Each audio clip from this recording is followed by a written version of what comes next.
How's everyone doing tonight? Good, very good.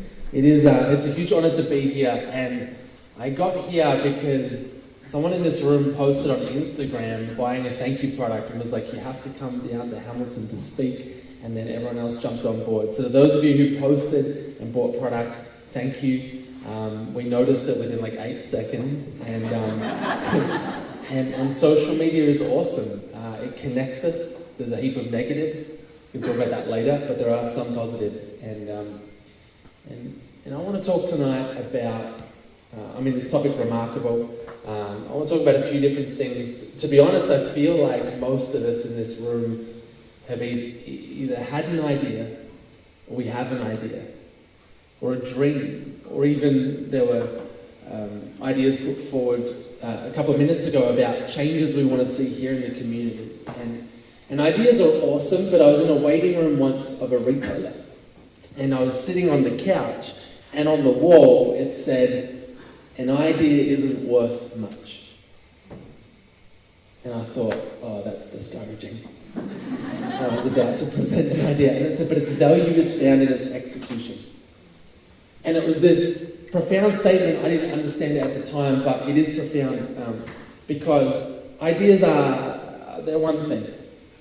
In fact, I'm not sure about you, but I had friends who were like, oh yeah, Facebook, I had that idea before it came out.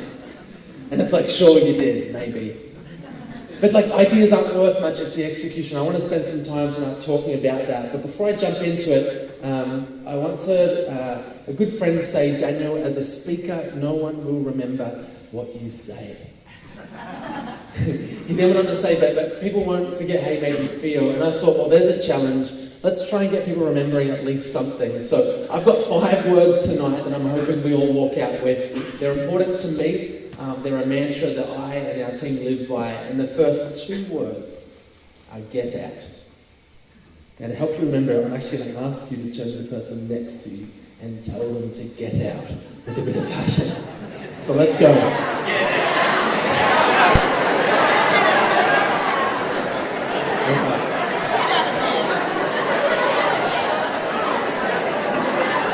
So, all right. Some people are getting right into that. So that's the first 2 words. The next 3 words are important. I want you to turn to the person on the other side, who maybe you didn't turn to first, and say the next 3 words, which is, and stay out. Let's go.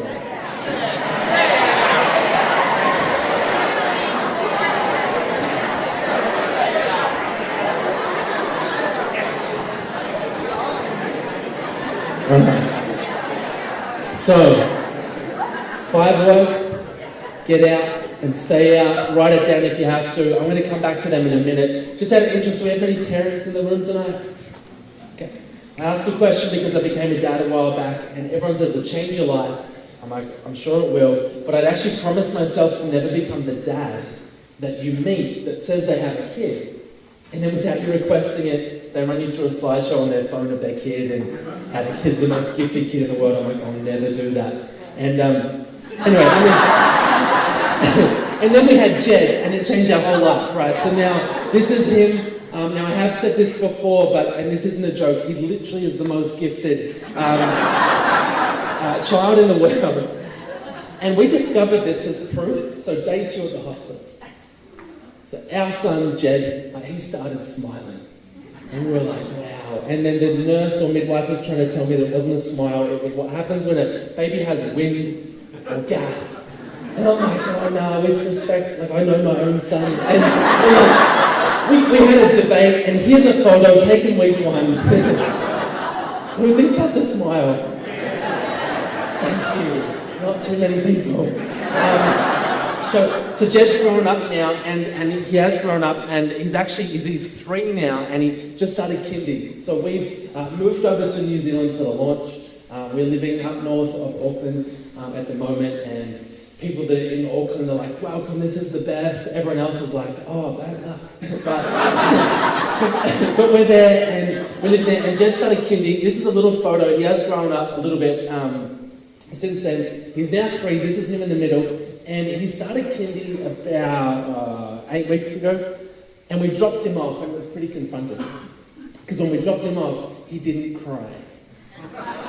And that was hard to deal with. And then he got home and Justine's like, how was your day? And he said, good. And then he went on to say that during snack time, he snuck over to the fruit bowl and he took 9 apples and put them in his bag. So he's like, one for you, one for Dad, one for Uncle Calvin, went through the whole family.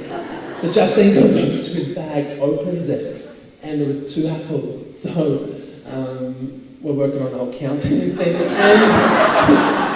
And he's stealing. We were trying to tell him not to do that, and he thought he was helping.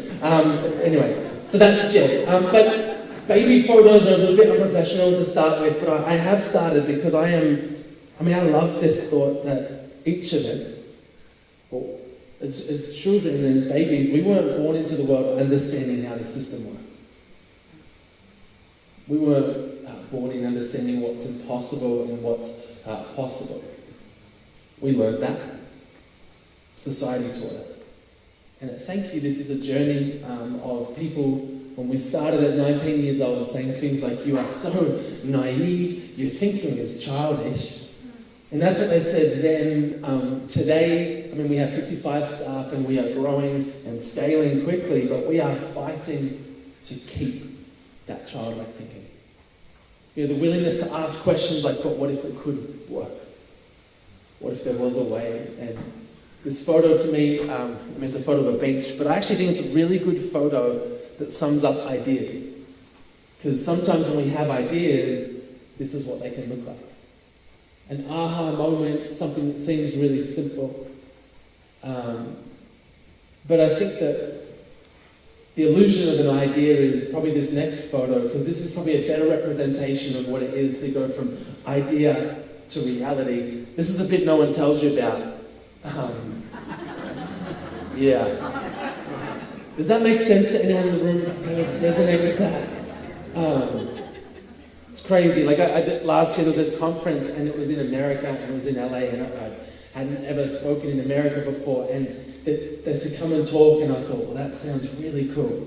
And then I read in the notes it says you have an 11-minute keynote spot. And I was like, oh, that's not long. And so my kind of, go and talk and tell the Thankyou story in America, this is cool, went from a beach moment to, I've only got 11 minutes. And I was freaking out. And I was on the phone to the event organizer. I said, oh, hey, I'm coming from Australia and it's a long way. Could I get a couple more minutes? And he said, no. And I was like, okay. And then he said a sentence I'll never forget. He says, it makes you feel any better. I gave will.i.am 5 minutes. And I thought, I'm back on the beach. Like, this is awesome. And that was the event. I was this random, who's that Aussie kid and I shared our story, but I have been blown away at the places and the rooms that this story has opened up. And the message is so simple. So simple. Like we can change stuff. We can. We can take those ideas that are in our minds, those feelings and those passions in our hearts, and we can make them a reality. Is it easy? Well, it hasn't been for us. But it is possible. And for me, this began with one moment when I was 19 years old. I was studying construction management. I actually wanted to build buildings. And I turned up to my first lecture it was actually on concrete. And so the lecturer got up and he said, welcome to the semester of concrete. And I thought that was a joke. But it wasn't. So I picked the wrong course, literally. And I was so easily distracted at uni, and one day I came across this number that said that in our world, 900 million people didn't have access to clean water. And I remember clicking on it thinking that's almost too big, and I clicked into it, and to my shock, numbers like 400 or 4,500 children die every day from waterborne disease. Reading that was confronting, but then watching kids tell their story about losing their family, their brothers, their sisters. I have this one moment where I'm sitting at my computer and I'm crying. Because I'm thinking, what if that story was me? And Jess and Mel, my sisters, they're awesome. They're younger than me, and I thought, imagine that. Imagine walking to collect water for them. They die from waterborne disease, and I find out it was the water that I got them that killed them. Now, at 19, I knew that wasn't my story. But the fact that it was some other young person's story in our world, it moved me, it challenged me, and if I'm honest, it made me feel uncomfortable. And sort of the discomfort of helplessness, like what difference could one person make to a problem that big? And it was in this moment that an idea dropped. And I do believe ideas can change our community, our life, our family, our world. This idea was so simple.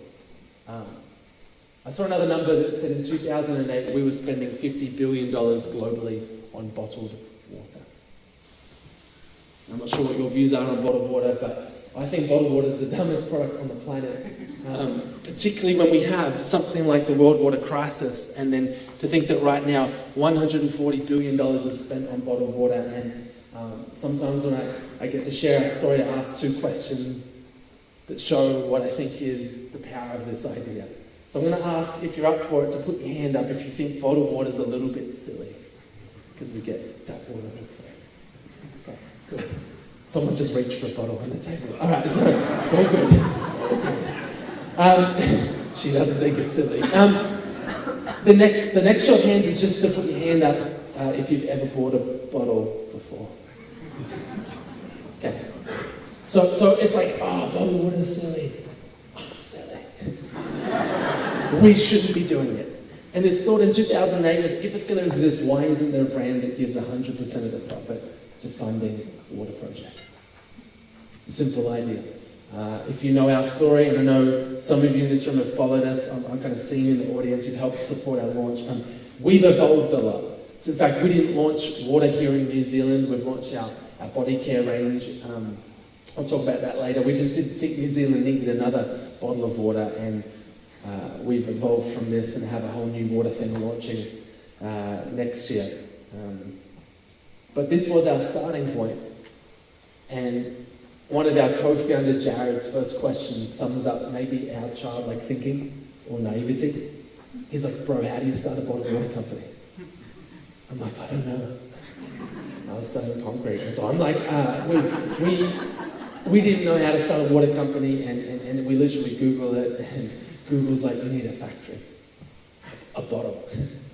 It's simple stuff, but we started to click through and we started meeting with factories, and we wore our parent suits to meetings, and in these meetings we present. And people would look at us like we're crazy. Like, you're up against the biggest beverage company in the world, and this and that, and one guy's like, you'd have to do minimum 2 million bottles a year to do business with us. And we were like, cool, but what's the maximum you can do? He was like, 20 million. I'm like, okay, interesting. He was saying a whole bunch of acronyms. We're like, mm-hmm. And we get through these meetings and we're like, this is fun, but we're stuck. Because it turns out to start stuff like this, you need money. We didn't have it. There were quotes upwards of $250,000. And I read a business book when I was a kid, and there's this one line in it that says, if an idea is good enough, the money will always come. Now, I don't know what it says before or after that sentence, but we love it. And maybe we took it out of context, but we were like, yeah, if an idea is good, this is a good idea, and the money will come, it's in a book. And we went to, it was probably the 5th factory, and we shared the vision. And as we're sharing it, we had some random questions, good ones probably, like this guy John was like, can you call a brand or product Thankyou? We were like, oh, we're not too sure. And we're saying that someone called their product Apple. So, it worked. And if you've bought our product before or seen it online, you'll notice that Thankyou's trademark, which we think is super special. And it's trademarked because my friend, who just finished law school, I asked him, I'm like, bro, how does the trademark thing work? And he said, which may not be good advice, but he said, if no one's ever put a TM next to the word before, you can just put a TM there. So that's how we trademark Thankyou. and we stuck it on the bottle, and about 6 years later got it registered with the good people at the trademarks office. And the point of this is like we didn't know what we're doing, which is so bad, but maybe not. Maybe it was good. Honestly, sometimes even now, one of the things that trips us up is just knowing how it all works. In that meeting, he loved the idea. He actually said, you know what, guys, I love this. I'm in and I'm going to back it. And we were like, wow, what does that mean?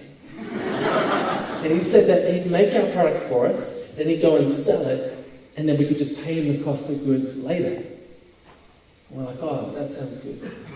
And it turns out it's really good. And so we go from there, we meet with a company called Visi. Has anyone heard of Visi before? Massive packaging company. We met with their CEO, we presented, and we got 30,000 bottles as a one-off donation. And I love stories, but I probably personally love stories in context. Once this young person was like, oh, so you guys obviously had heaps of family connections. Like, what do you mean? It's like the CEO thing. And this isn't a joke. I just said to him, like, yeah, my family are great, but we don't have connections. There's a 1-800 number on the Visi website. I just called it.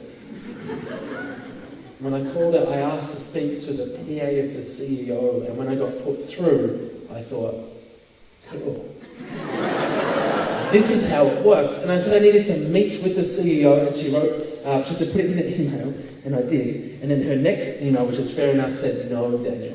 You have to put in the email what it is you want to meet about.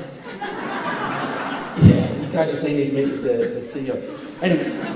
And we'd heard this business term before. We love it at Thankyou. It's one of our favourites. This is one of the first times we used it. I wrote back this email. It's very amateur. It said, look, unfortunately, due to confidentiality, we can't disclose this over email. And it worked. It still works. And so we find ourselves in this meeting. A couple of weeks later, we're in the meeting. And to our surprise, it was a very short meeting. About 4 minutes and he says, what do you want from us? And it was an awkward pause. I was thinking we should have thought of this. and that's because we needed our own bottle shape, bottle mold, and they can cost hundreds of thousands of dollars. But in that moment, it didn't feel like enough. So I added that we needed a bottle mold and 10 million bottles a year for free as a partnership. Now, I reckon it was Jared, our co-founder's eyebrows that gave it away. Because he was sort of like, he was the head of finance and like, so the meeting wraps up in 30 seconds, we're out the door, and Jared's like, where did that come from? I'm like, I'm so sorry, I got caught up in it, and I did. And it's interesting because Visi came back and their email was like, we can't do 10 million bottles a year, but we'll do 30,000 as a one-off donation. Now that's a huge drop, but it's awesome. And we've probably all heard the saying here that, like, you know, shoot for the stars and you might hit the moon. I mean, this was a moment where we like went, yes, for the stars, and we missed. We hit the moon. But one of the reasons that I'm here tonight is because there's a couple of other times where we shot for the stars and we hit them. And we say that because people in the industry said stuff afterwards, like the former managing director of Kellogg's in Australia and New Zealand, he said, keep your eyes on Thankyou. He goes, I think they're the apple of this industry getting results that none of us have ever got before. We were like, he knows our brand name. Like, it was mind-blowing, and he's referencing these moments I'll share in a second. But with the factory in Visi, we walked in this time with a bit of confidence to the largest distributor of beverages in Australia and New Zealand. They work for Red Bull and Lipton Iced Tea. Now we pitched to them, and in this is our first sales pitch. Went for about an hour. We had a lot of questions. This time we had good answers, but the director goes, I'm going to take 50,000 units from you guys. And he said, how quick can you get it to me? And it was an awkward pause, and I said, give us about 3 weeks. And he was like, wow, that's quick. And I was like, yeah, we're pretty quick at Thankyou. And so I called the factory manager. Now, he was the guy that literally said, love your passion, it's great. You're not going to get in. Start small, prove your model. One day that group might be interested. We didn't tell him, but we booked the meeting anyway, and we pitched. So when I told him we met with them and we got a deal, he was shocked. I said, we've got 50,000 units and we have to deliver it in 3 weeks' time. And he's like, what? Did they say that? I was like, no, we did. And that was the start. And for us at Thankyou, we talk about this idea that impossibility is only someone's opinion, not a fact. It's maybe a little bit of an ambitious statement. It was said, I think, by Muhammad Ali, but we love it, Thankyou, because from the beginning of our journey, even to now, people are so quick to tell us what is impossible, how the system works, how it's always been done before, and why it can't change. Now, sometimes people are right. Sometimes they're wrong. And I wonder, are we willing to challenge, to question, to try and maybe fail, maybe succeed? This was a moment where we succeeded. And we discovered that this impossible thing was possible, although it does turn out that 3-week lead times are impossible. But this was the beginning of our journey. And the bit that I probably didn't sign up for was... Someone didn't do the phone thing. It's okay. Sorry. But the bit I didn't sign up for on our journey was when we launched. When we launched, we had a pallet of water delivered to my mum and dad's garage, and we went dead quiet as we opened it, and we were actually in shock. And we were in shock because 1/3 of all the product in every box, the label was scrunched on, some to the point you couldn't read it. And when we called up the distributor, it had gone out into stores in 3 states in Australia, and our launch became a product recall. And for those of you in this room who bought chapter 1 and read our story, it's a long story. But the short version of the next couple of years is that what was a recall that took 3 months became a relaunch. We built up to 350 customers, little cafes and outlets stocking our product. And then our factory didn't supply product for 5 weeks. And over 5 weeks, we lost 300 of our 350 customers. We kept going because 2 retailers were looking at our idea and we thought, if one said yes, this will change everything. And so we relaunched with a new factory. We found a new distribution company who said you'd be hitting 2,000 stores in month 1. But in month 1 we weren't, because for our relaunch they went into liquidation. We declared bankruptcy. And then the 2 retailers came back saying no. And they both came out with their own bottle of water that went to funding water projects. It was like that.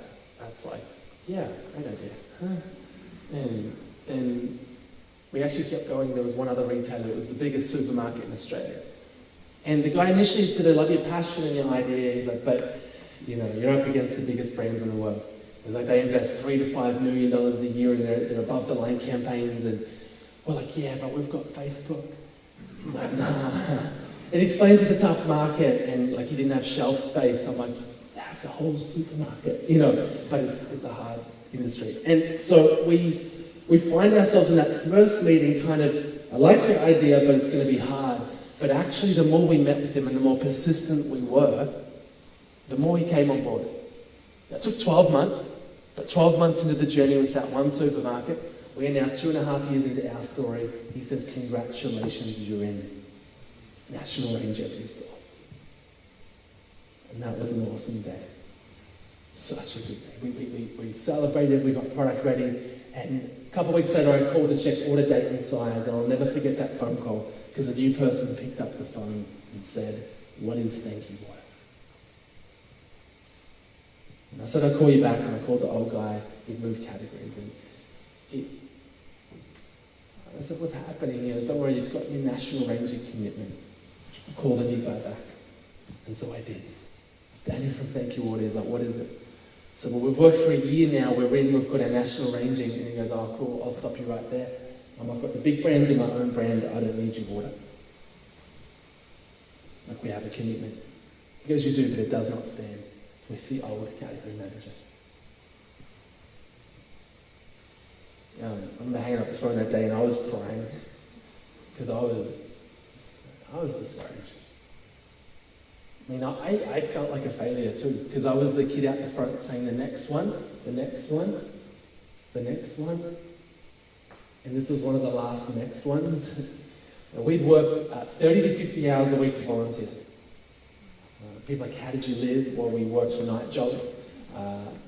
We worked as traffic controllers. Justine, our other co-founder, was a nanny. And so we just did whatever it took to get money, to free up our time, to build this, that we were failing over and over and over and over. And there is literally more to that story, but I'm going to try and get positive again. I mean, it was a tough journey. Some people are like, well, why did you stick at it? How did you stick at it?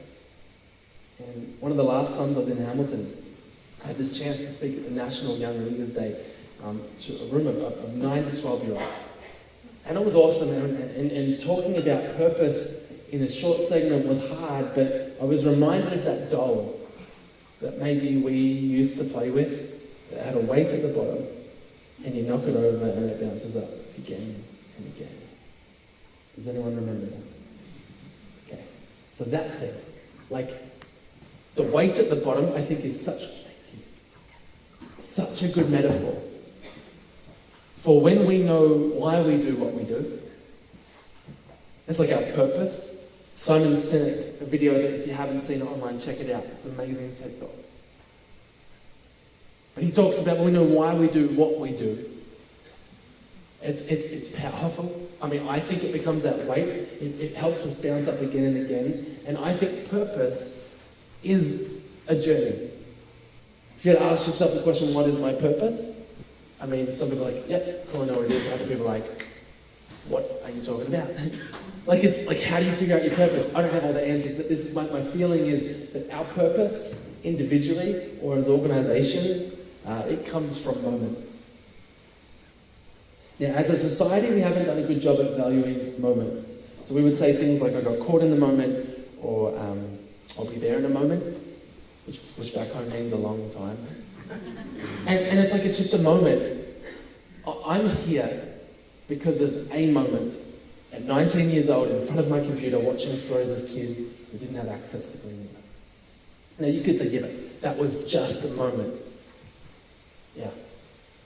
It wasn't the only one. This is another moment when I met a young boy named Vianney. And I met him, and he was 12 years old, and this is the water he used to collect every day. But his story changed when, for him and his whole community in Burundi, the 5th poorest country in the world, they got access to clean water, and that for our team was a moment. Like, this is why we do what we do. This is awesome. For me, it was another personal moment. And moments come in many shapes and forms. And it's important, I think, to point out that while cause can be part of each of our purpose, cause isn't purpose alone. Purpose is broad. It's actually really personal, and it looks different. Like when we had our son Jed, he was born, and one of our board members, Graham, who is now 79 years young, and he joined our team. He said he wanted a pair of skinny jeans. Actually, he didn't buy any, so we bought him some. But he joined our board. He said, "I want to stay young," and he said some other morbid things after that. I said, "Graham, you're here for more than that." He grew a company from 200 million to $6.7 billion. Massive. So much wisdom, 50,000 staff. But when we had Jed, there was this moment, I'll never forget it, because he said, "You have a son now." And with this weight, he said, "Don't let the excitement or challenges of this take you away from what's most important."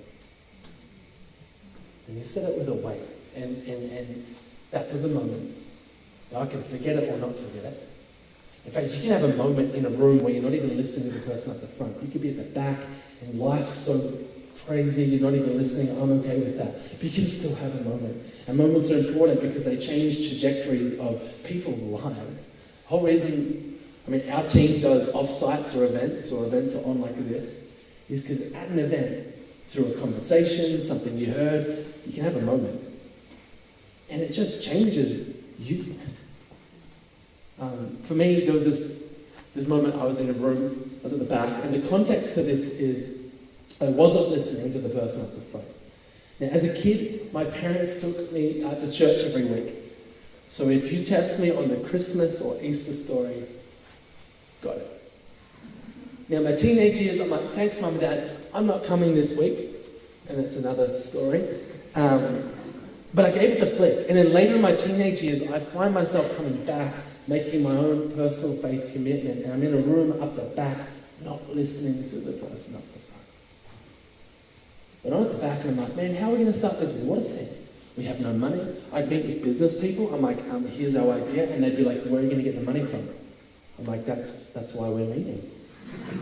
I didn't say that, but we couldn't get the money. We didn't have the experience. So I did the thing you do. Dear God, if I'm meant to do the water thing, can you write it on the wall? Daniel, do the water. Give me a sign. That didn't happen. A bit discouraging, but. There was a Bible sitting on the ground next to me, and I pick it up, old book, written a long time ago. I open it, flip it open, and without flipping the pages either way, I look down, I read a verse I hadn't read before. It was in a book called Isaiah, verse 41, and it says, "The poor and needy search for water, yet find none. And tongues are parched with thirst, but I, Lord God, have heard their cry. I'll turn the deserts into springs and the valleys into pools." And I was up the back, and I'm like, who saw that? What just happened? Now you could be like, man, that's weird. It was a moment. One of many.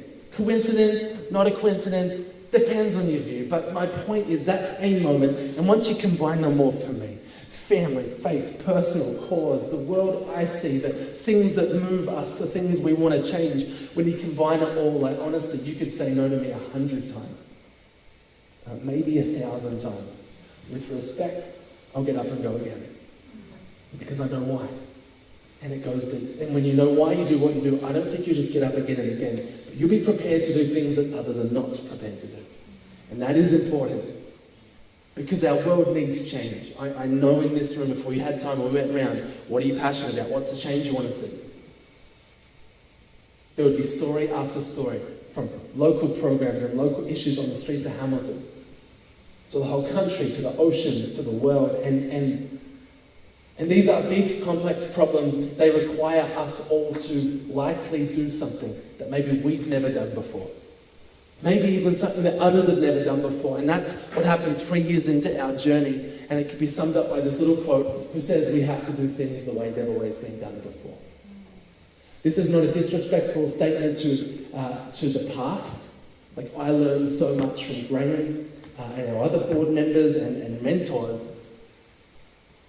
But one thing I love about Graham is he's always like, yeah, this is how I did it back in the day. But it was before the internet. Maybe there's another way. Like, he's just open. Him and Betty, they're inspiring. They're just open for change, but willing to bring all of the experience. And when you get that balance right, I think it's remarkable. Now, that sentence is so generic, we'll all forget it. So here's another way we've spun it at Thankyou in reference to the status quo, the way things have always been done. Sometimes we think that maybe we need to high-five the status quo in the face with a chair. It's a little violent, and the status quo isn't a person, but it's an idea that sometimes we actually have to go well against the tide. See, for 3 years, we had wave after wave after wave after wave. Like that ship going through the storm, knockback, setback, knockback, setback. No retailer in the country would back us, so we launched a little video on YouTube, and it said, hey everybody, 2 weeks from today, we are presenting to 7-Eleven Australia. They're the largest convenience chain in the country, and we said, right now we're asking you to jump onto their Facebook wall and say, 7-Eleven, if you stop, Thankyou water, I buy it. Now when we launched this, people were like, you can't do that, that's ambush marketing. And I was like, oh, it's more pre-awareness, you know? and the thing went viral. So this is a little clip. This is what people uploaded onto the 7-Eleven Facebook wall. So check this out. This is people singing, they're dancing, they're rapping. My name is Louis. This is Gaia. This is Blaine. My name is Louis. Hello. Yeah. Teresa. Hey, Amy. Daniel.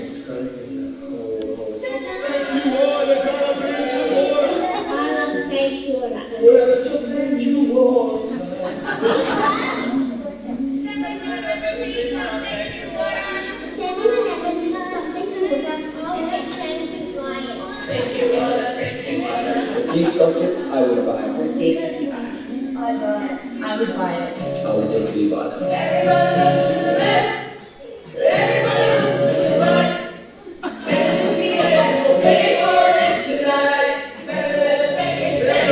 It goes on and on.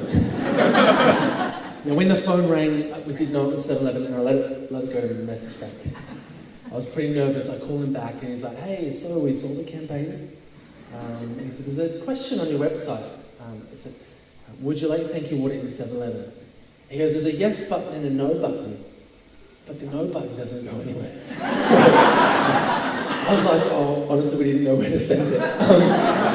But this thing went viral and media covered it and it worked. 7-Eleven ended up doing one of the fastest new product launches they've done.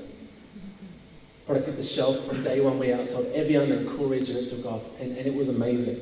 And they say if your idea works, you should scale it. Here's a very important point.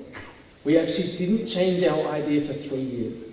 We didn't change our cause for 3 years. We didn't look for something more on trend, more relevant. We stuck to the vision and the mission and what we wanted to do. But we solved probably the greatest problem that I have, maybe you too, which is getting someone else to see your vision. I'm not sure if you've had that moment where you're like, it's so clear in your head, and you're like, can't you see it? That's what happened for 3 years.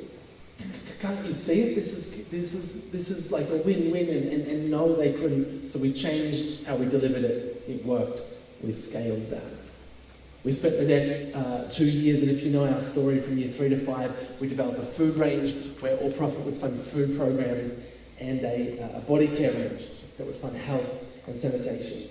And while we're developing these products, we're also developing a world first in the product space called Tracking Impact. And every product has its own unique tracker code. And when you type it into our website, you can sign up. And once a project's completed, we'll send you GPS coordinates, photo proof of the well or the program you're funding. Trying to get trust back into giving, local and global. And as we develop this, people say to us, you're crazy. And not a good crazy. People so the point was, for 5 years, we couldn't get one bottle of water into Coles or Woolworths, our two biggest supermarkets who have 70% market share. People if you can't get one product in 5 years, how are you going to get all the new products in? And to solve that problem, well, this quote probably sums it up. We think that to get a result that the world, the region, the industry, the company, I don't know, but to get a result that the world's never seen before, we have to be prepared to do something that the world's never seen before.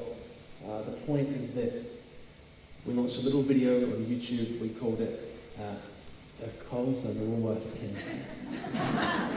And when we launched this, one media interview, he goes, you can't put the two biggest supermarkets who hate each other in the same sentence.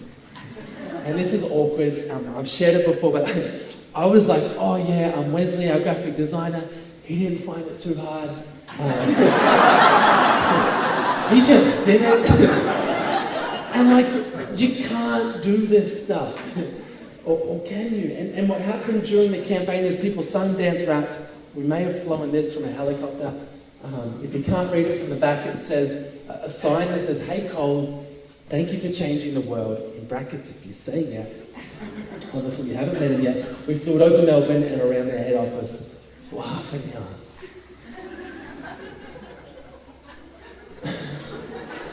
Now, in fairness, Woolies got one too. My my favourite parts were Peter and Jeff, the pilots, because they flew for free. And I reckon that speaks to that little part of all of us. I want us to use what we've got in our hand to make a difference, and that was awesome day. 5 hours after the meeting at Coles and 3 hours after Woolworths, we had national ranging. Product hit the store 1 month later. That is a aim for the stars hidden moment. We're in a meeting and they're like, you better make sure your whole supply and procurement team are like right across this. I'm like, okay.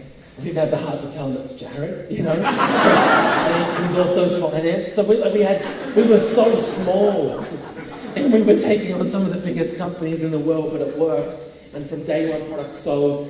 In fact, our hand washers quickly became the number one. Right now, there's a number 1, number 2, and number 4 hand wash in Australian grocery, and it shows the power of people. Over 55 products in the market, but the best number. In fact, we've just done another round of funding at $6.1 million raised, impacting over 785,000 people. And I think because our team have met VN and so many of the families behind the number, it's very real and very important that it grows. One of the challenges to growth at Thankyou, to be honest, and for any business person in the room, when you give all of your profits, that sounds good. How do you scale it? How do you grow? What? We have no shareholders and no investors, and we have a scalability flaw. But we always said we'd figure it out, and to figure it out, a while back, we launched a little video on YouTube. And in the video, we said to people, and I know people in this room backed it, but we said that I spent the last 2.5 years writing a book titled Chapter 1. It's a really simple book. It's the first chapter of our story, and 100% of the profits from Chapter 1 will fund Chapter 2, the future. Buy the book, fund the future. And in the video, we talked about funding the launch of another category, then launch into New Zealand, being the first country outside of Australia, and then dreams beyond that.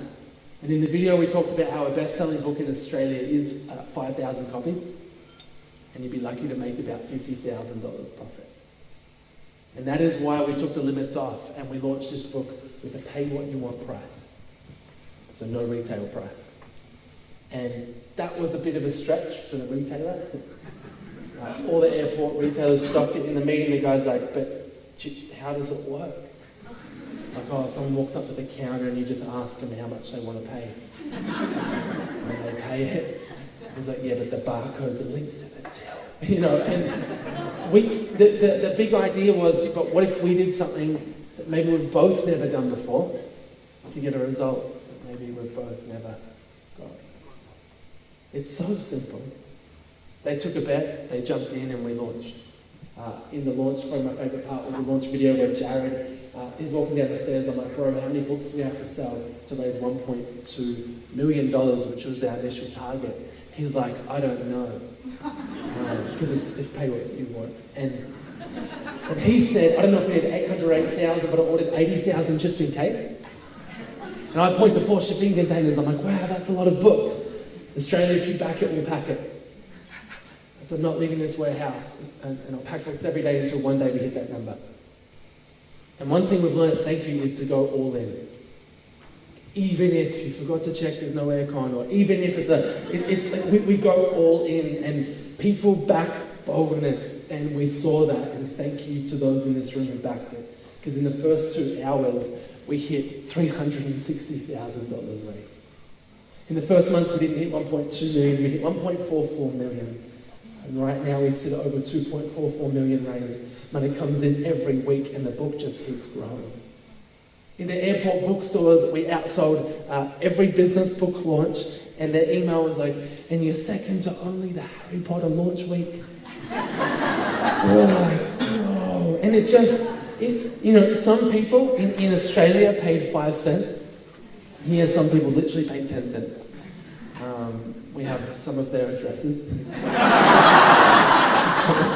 but yeah, some humans did that. But we took a bet. a bet on humanity, that people are more good than bad. And that was the idea, and it worked, because on average we get paid more than if we sold a normal retail price. 2 people in New Zealand paid $5,000 each. Then that was topped recently, about a month and a half ago, at an event company here in New Zealand. Their CEO afterwards goes, "I'll take one more for 10. And waited till right to the end of the event to find out what 10 it was. $10,000, and no pressure. But the most paid is a lady named Jane for $50,000. And she did an online order, and we're like, "Are you sure?" And Jane's story is remarkable. And I think it's one end of the spectrum. The other end is Landon. He's 10, and his mum wrote to us after he'd purchased his 4th copy of the book from pocket money. And he'd save up and he'd buy books for people that he thought should go on to change the world. He paid $20 each. The last update from Landon, he was at book number 18. And when you launch books, they say you have to have a really, really, really specific target market. Like, it's really focused. And I'm like, "Oh, okay." And we found it was that we're specifically targeting people that want to make ideas or dreams a reality, sort of from school kid to CEO. And that was a meeting where we were like, yeah, target everyone, you target no one. But that was the other thing, we're like, nah, I reckon, and the Landon to Jane, this is an idea bigger than all of us. The book has this really simple message behind it. Before we get to that, the launch in New Zealand now 11 weeks ago was incredible. So those of you in this room who backed it, thank you. Because the dream was, imagine if something that had taken a decade in Australia to build, what if we could pass the baton to New Zealand? What if they could test it, prove it, and if it works quicker than there, then we take it to other countries? And it was a cool idea. We didn't exactly know how to launch another country, but we liked the idea of handing the baton. So we made a baton, literally. In fact, we made 300. This is baton number 150 of 300. And we made these batons, and we gathered over 3 nights, some close friends and supporters we'd met. And in this room, we said to them, hey, we're going to take a big bet. We're not going to launch Thankyou New Zealand. We're going to ask New Zealand to launch Thankyou. What does that mean? Well, you could post about it, spread it through your network, do something as a business, or do nothing. But this is only going to work if people pick it up and people run with it. That night was cool. The next day, people started posting online, and on launch day, we had our online community, and some of you in this room are part of that.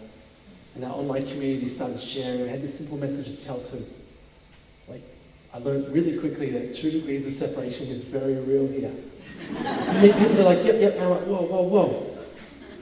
But that's so powerful. So we said to people, tell to, ask them to tell to, spread the word. This thing could go viral. And in launch week, something happened here that we haven't seen in Australia ever in a launch.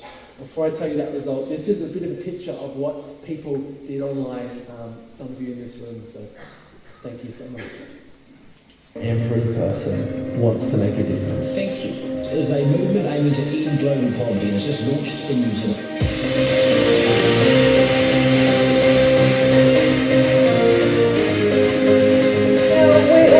Save the world with one simple amazing circle and now Kiwis are jumping on board with the launch of Thankyou in New Zealand, and you can be part of it too. And let's get your fans to do it for you, right?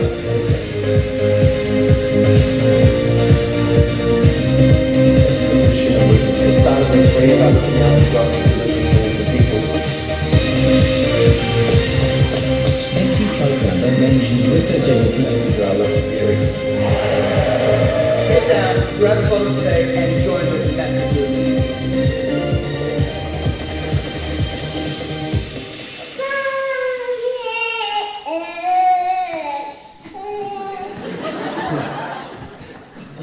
After that quick launch, we had someone jumped out of a plane at 22,000 feet, skydived with the hand wash over the Franz Josef Glacier. And it's like people here have embraced it, and what happened was cool, because week 1, we had some of our New World stores that launched with us. They sold out, restocked on the same day. That was cool. And then our first read of data about 5-6 weeks in looked really, really good. one of our hand washes that looked like based on dollar sales had hit a #1 hand wash in the stores we were in. And we're like, wow, we're still like 10 weeks in, it looks like we're still there. In fact, a lot of our numbers based on Australia, it looks like per capita, our revenue's on track to exceed per capita what we were doing in Australia. And that took a decade to build. And it's early days. Like at the moment, it's like running around, we're not shouting it too much, because it's like saying, when you're like 100 meters into a 400 meter race, we're #1. So it's a long way to go. And we do. But thank you to those that have started it. Now, I heard potentially that the mayor of Hamilton is here, is that right?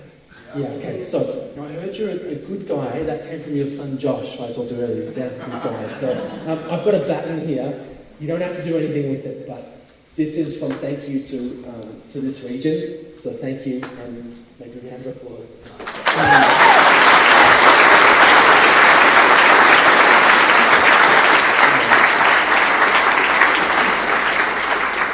If someone wants to do something with that, or you guys do, cool. But it's just for us a symbol of probably the scariest but most important thing, I think, with ideas.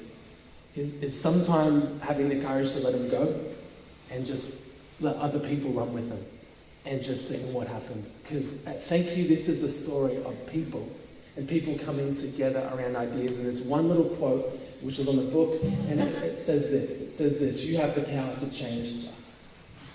And this is a story of change and people changing stuff. And my mum's a primary school teacher. She's like, you can't use the word stuff on the book. It's not a good descriptive word, but we wrote it, and Mum's happy now. But it says it because our stuff is different.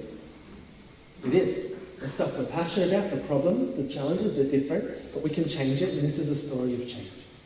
I had an interview just before getting up here with one of the local papers or something, and it was a cool interview, but the question asked was, what are you hoping to come out of tonight? And it's really simple. We're just another example that's out there of stuff changing. And if you can take something from it for your journey, awesome. And I'll be honest, like I think what has stopped us and maybe stopping you changing anything, there's two things, I reckon. One is excuses, but we wouldn't call them that. We'd call them legitimate reasons.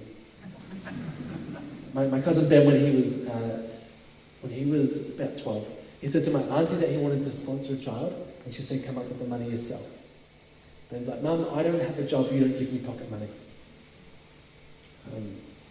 They are probably not excuses for a 12-year-old. They are legitimate reasons. But I finished in the book talking about Ben's story because he went on to walk dogs to raise money to sponsor children. And he ends up raising over $18,000 in the first 3 years, sponsoring 7 children, funding a well.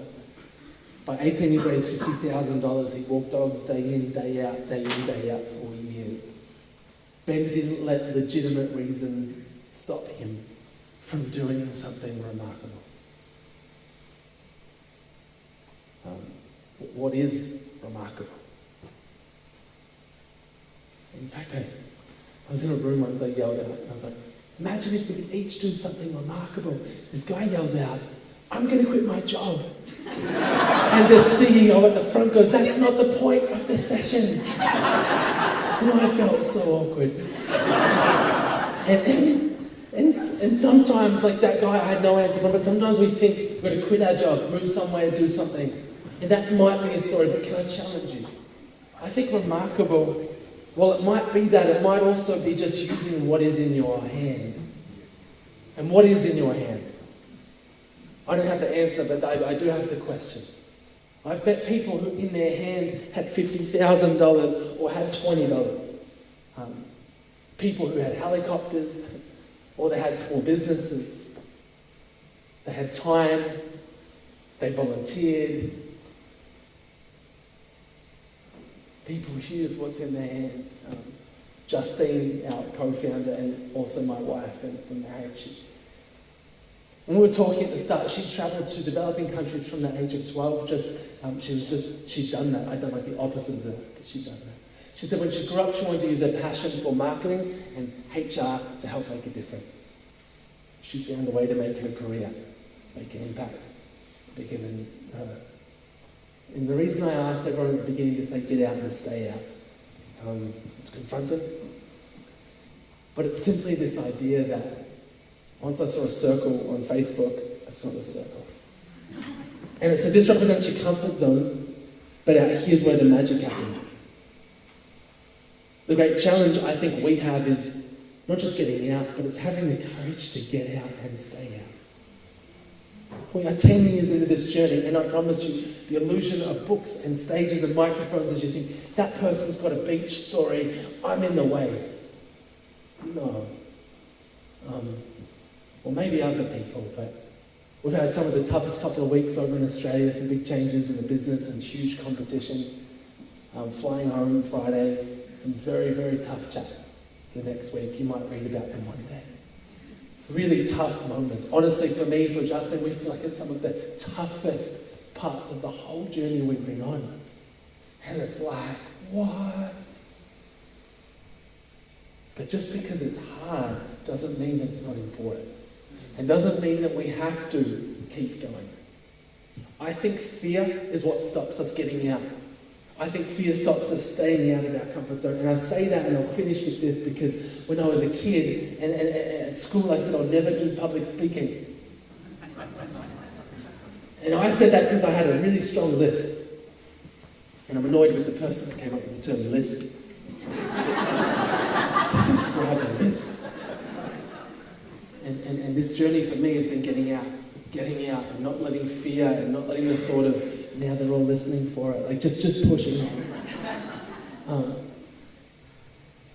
Our world needs change, but I guarantee you there are more people in this room, Gen Y, Gen X, Gen Z, Gen whatever.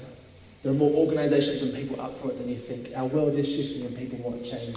Last year we were at a summit, wasn't speaking, I was just in the audience, and it was a change summit, and it was so awesome.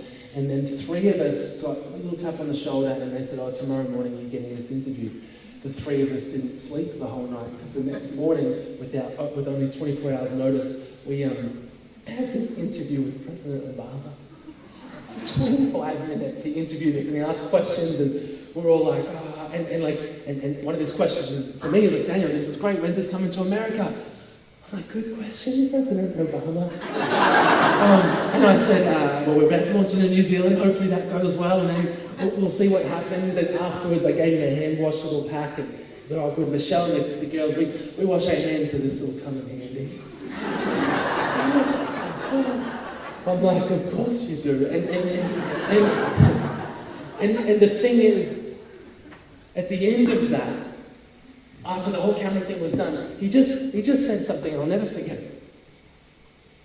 He said, guys, the work you're doing isn't easy, but it's important. Keep going. Now, I don't know if that's just for me, but if that's for anyone else in this room, and you're like, oh, it's hard. Yeah, but it's important. We should keep going. Now, changing stuff can sound hard, but I wonder if it's really as hard as we think it is. Because when we launched the book, it appeared to be printed the wrong way. But our research told us there was no bestseller. Australia, America, Europe, no one. Bestsellers are written that way. And we thought, well, that's an opportunity. Some people don't think it's an opportunity, but we changed it. And when we were asked, how did you change the convention in books? Well, the answer literally is that we just hit rotate on the print file. Now, when we did that, 2 things happened. The first is this. We did it because if you read that book in public, that is invisible. You read that book, and that just cut through. Because what are you doing?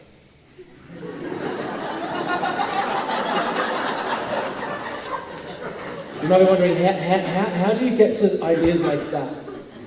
Ideas like that start with questions. Like when the publisher said, yeah, but millions of books have been written the other way. There's a reason for it. And the question was, what is it? Well, we don't know, but there'd be one. Maybe, as funny and quirky as that is, maybe that's some of the questions we have to ask. Just because there'd be a reason doesn't mean there is one. Interestingly, business reports, emails are in that format. A guy from the speed reading community wrote in going, "Did you write it for us?" No. he thought it might be quicker, but we took a great risk that people may never read our story because it literally makes you feel uncomfortable. But we thought therein lay the greatest thing we'd ever learned, which is to make ideas and dreams a reality. You've got to get out of the comfort zone. And you've got to have the courage to stay out. So we are one chapter in, many to go. In fact, that was my own little commitment that I'm in, but there's a long way to go. And I'm okay to keep learning in front of people, keep going on the journey, let go of ideas, fail sometimes, get stuff right sometimes. But the courage to get up and go again, I think that's remarkable, and I think that can be in each and every one of us. Thank you so much for your time. I'm going to hand it back. You guys are awesome.